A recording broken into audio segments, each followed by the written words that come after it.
नमस्कार, जय हिंद साथियों। सभी को राम राम, खम्मा गणी, जय श्री कृष्ण, राधे राधे। आप सभी का स्वागत है हमारे education platform GK glory study पर। तो साथियों, आज हम ईओ और आरओ के लिए राजस्थान इतिहास, कला एवं संस्कृति, भूगोल, इन सभी प्रश्नों का समावेश एक ही क्लास के अंदर लेकर आ चुके हैं, आपके साथ जुड़ चुके हैं। तो जल्दी से जल्दी सभी अपने विद्यार्थीगण इस क्लास को ज़्यादा से ज़्यादा संख्या में शेयर कर दीजिए, लाइक कर दीजिए। चैनल पर नए हैं तो चैनल को सब्सक्राइब कर लीजिए।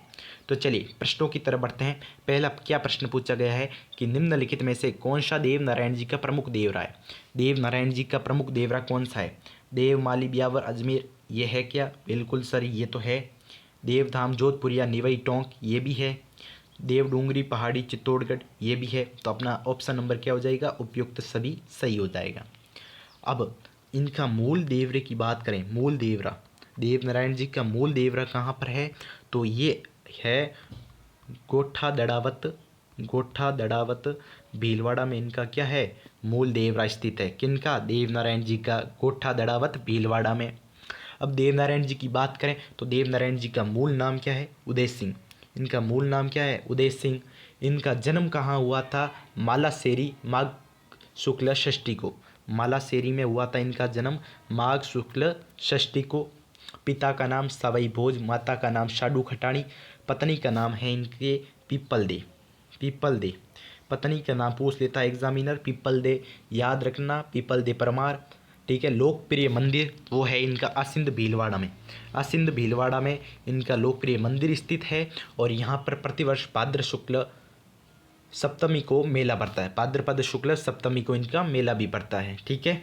किस सभ्यता स्थल को आदिम संस्कृति का संग्रहालय माना जाता है? आदिम संस्कृति का संग्रहालय किस सभ्यता स्थल को कहते हैं? बागोर, आहड़, रेड या ओजियाना?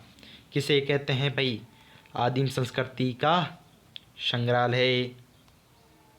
तो ये कहते हैं बागोर सभ्यता को। अगर बागोर सभ्यता की बात करूं तो बागोर सभ्यता है भीलवाड़ा में। कहाँ पर है? भीलवाड़ा में है। भीलवाड़ा में कोठारी नदी के किनारे बागोर सभ्यता स्थित है। किस नदी के किनारे? कोठारी नदी के किनारे स्थित है। और इसकी खोज की थी 1967 में। किसने?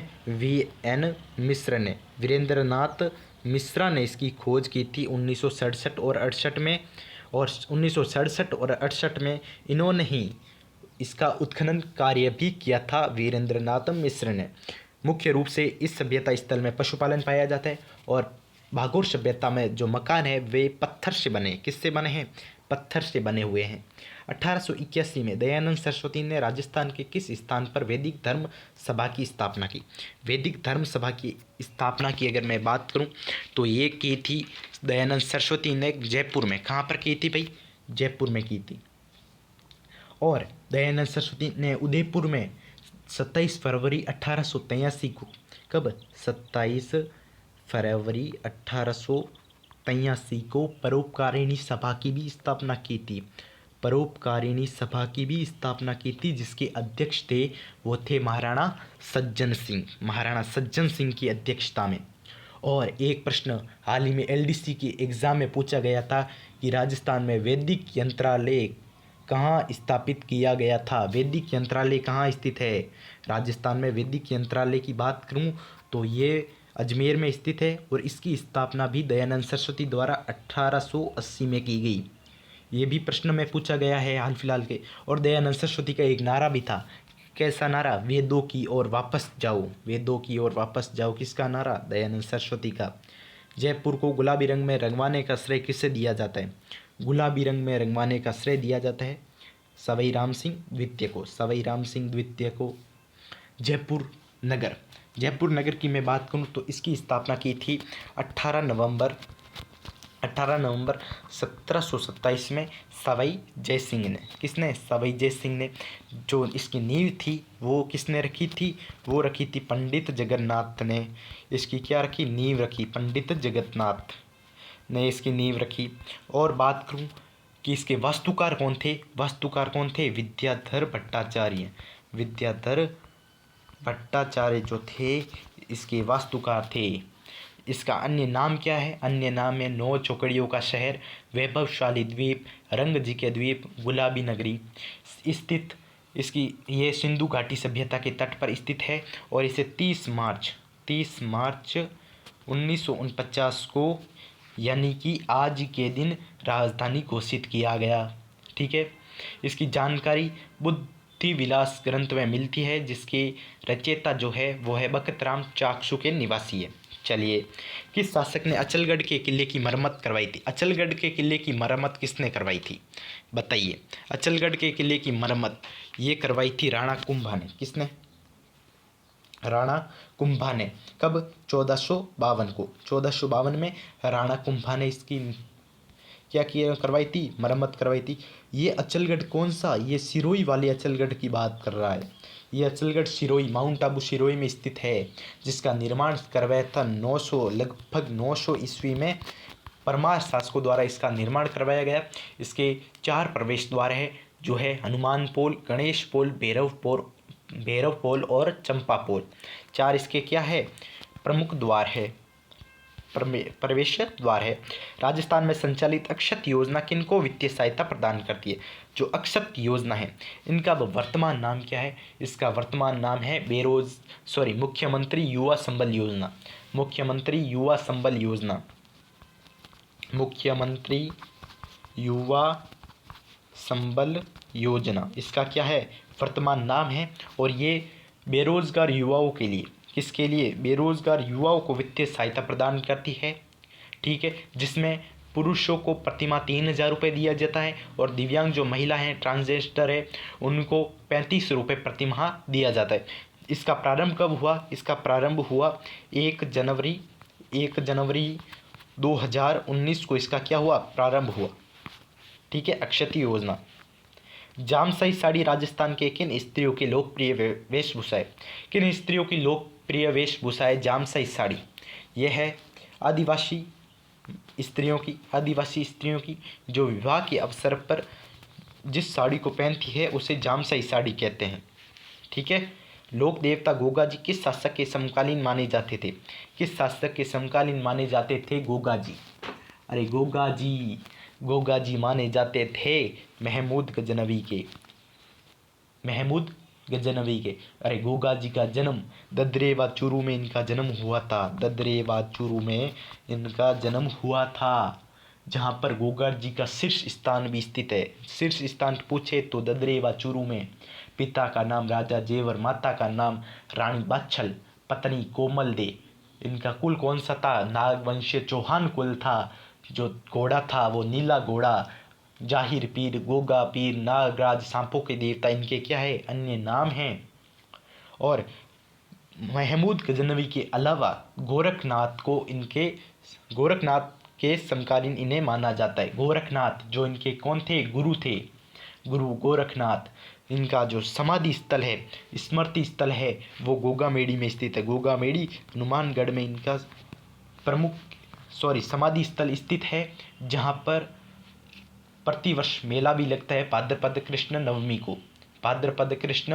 नवमी को इनका गोगामेड़ी और ददरेवा दोनों स्थान पर मेला लगता है। ठीक है, और इनके थान जो होते हैं वो गांव में खेजड़ी वृक्ष के नीचे होते हैं।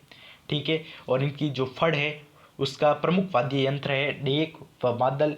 भक्ति गीत इनके पीर के सोले इनका क्या है? भक्ति गीत है। और एक गोगा राखड़ी भी होती है, जो अच्छी फसल के लिए किसान द्वारा 9 गांठ की एक राखड़ी होती है, जिसे हल और हाली पर बांधी जाती है।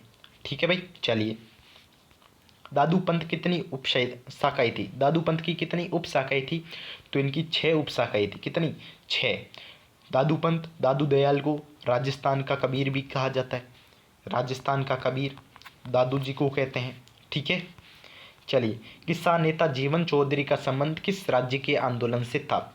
किसान नेता जीवन चौधरी, इनका संबंध था बीकानेर किसान आंदोलनों से। बीकानेर किसान आंदोलन से इनका संबंध था। मानहेरा टिब्बा का प्रमुख खनन क्षेत्र। मानहेरा टिब्बा किसका प्रमुख खनन क्षेत्र है? तो ये है प्राकृतिक गैस का। किसका? प्राकृतिक गैस का। और सबसे पहला गैस भंडार राजस्थान में कहाँ पर मिला? सबसे पहला प्राकृतिक गैस भंडार मिला घोटारू में। घोटारू कहाँ पर है? घोटारू जैसलमेर में है। कहाँ पर है? जैसलमेर में है। राजस्थान राज्य पर्यावरण नीति प्रथम बार किस वर्ष घोषित की गई? प्रथम बार किस वर्ष घोषित की गई राजस्थान पर्यावरण नीति? तो ये प्रथम वर्ष घोषित की गई थी कब? 8 फरवरी 2010 को, 8 फरवरी 2010 को। और पर्यावरण नीति घोषित करने वाला राजस्थान राज्य प्रथम स्थान पर है। आबू के परमार वंश का संस्थापक कौन था? आबू के परमार वंश का संस्थापक कौन था? तो वो था धूमराज। लेकिन इनका जो वंश है, वंशावली है, वो उत्पल राज से प्रारंभ होती है। ठीक है। राजस्थान की पहली नगर पालिका कहाँ स्थापित की गई? राजस्थान की पहली नगर पालिका कहाँ स्थापित की गई? तो ये की गई माउंट आबू में। कहाँ पर? माउंट आबू में 1864 में, 1864 में। और जो अजमेर में है, अजमेर में 1866 में, ब्यावर में 1867 में, और 1869 में जयपुर में, 1869 जयपुर में। ठीक है। पन्नाथाई जीवन अमृत योजना किस वर्ष प्रारंभ हुई? पन्नाथाई जीवन अमृत योजना ये हुई 14 अगस्त 2006 को। 14 अगस्त 2006 को राजस्थान में इसका नाम है जनश्री बीमा योजना। राजस्थान में ज्वार अनुसंधान केंद्र कहाँ स्थित है? ज्वार अनुसंधान केंद्र यह है वल्लभनगर उदयपुर में, वल्लभनगर उदयपुर में। भारतीय संविधान के किस अनुच्छेद के तहत मुख्यमंत्री की नियुक्ति की जाती है? मुख्यमंत्री की नियुक्ति अनुच्छेद 164, अनुच्छेद 164 राज्यपाल के द्वारा, राज्यपाल के द्वारा। राजस्थान के किस शहर में प्रत्येक वर्ष विश्व प्रसिद्ध उर्स का आयोजन किया जाता है? उर्स का आयोजन अजमेर में, अजमेर में। राजस्थान में कृषि मंडी उपज अधिनियम कब पारित किया गया? तो ये पारित किया गया 1961 में, 1961 में। राजस्थान की सबसे बड़ी कृत्रिम झील कौन सी है? तो ये है जयसमंद झील, जिसका निर्माण 1887 से 91 के मध्य सवाई जयसिंह ने इसका क्या किया था? निर्माण करवाया था। और एशिया की सबसे बड़ी मीठे पानी की झील भी इसे कह सकते हैं। सबसे बड़ी मीठे पानी की झील वो कौन सी है? जयसमंद। ठीक है भाई, तो आज की क्लास में इतना ही। फिर मिलते हैं एक और नेक्स्ट क्लास में, ठीक रात रोजाना 9 बजे। Thank you so much. Channel को सब्सक्राइब करना मत भूलना।